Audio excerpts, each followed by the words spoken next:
Bukod sa gagamit tayo sa napakamurang ingredients, masarap na masustansya pa.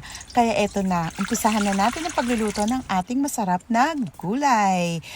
Nagpakulo nga pala ako ng katamtaman dami lang ng tubig at pinagsama-sama ko na doon yung ating hiniwang kamatis, sibuyas at madaming luya. At habang inintay natin yung kumulo, eto na nga, nagpiprito na kami ng isda na ilalahok natin sa ating masarap na gulay. Saltfish nga pala ang gamit ko dyan na isda o yung tinatawag nating isdang dapa. Habang nakasalang yung isda natin, binalikan ko naman itong aking isinalang kanina. Kumukulo na siya kaya naman nagdagdag na ako dito ng 3 hanggang 4 na kutsara ng bagoong isda.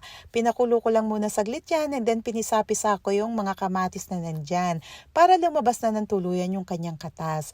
Nagtimpla na rin ako dito ng ating garlic powder at yung ating black pepper. Habang kumukuloy, nilagay ko na din yung ating kalabasa.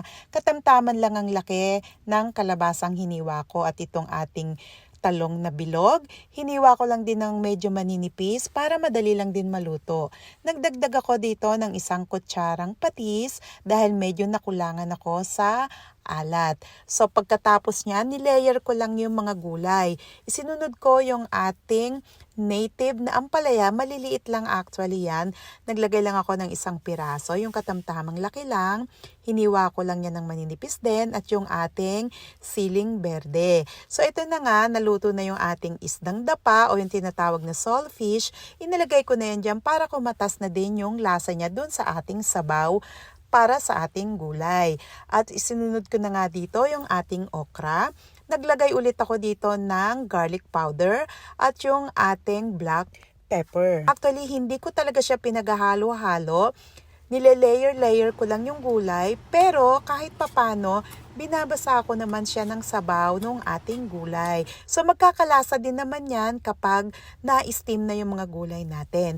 At ito nga, naglagay din ako dito ng mushroom. Ang tawag nga pala dito sa mushroom na ito ay seafood mushroom. Napakasarap nitong ilagay o isama sa kahit anong klase ng gulay. Kaya lagi akong bumibili ng ganyan. Kung makikita nyo, tinimplahan ko ulit yan ng garlic powder at ng paminta. Gaya nga ng sabi ko kanina, sa tuwing magdadagdag ako ng gulay sa ibabaw, tinitimplahan ko yan ng konting pampalasa. Maglalagay din ako nitong dahon ng gulay. Sa umpisa, pag tinignan mo, kala mo dahon ng saluyot, pero kulitis daw ang tawag dito. Binigay lang to ng isa sa mga family friend namin, kaya thank you sa'yo, Ate Ruth. Ayan, isinapaw ko na rin pala siya dun sa ating gulay, tinakpan ko lang para may steam siya. Ayan, naluto na rin siya.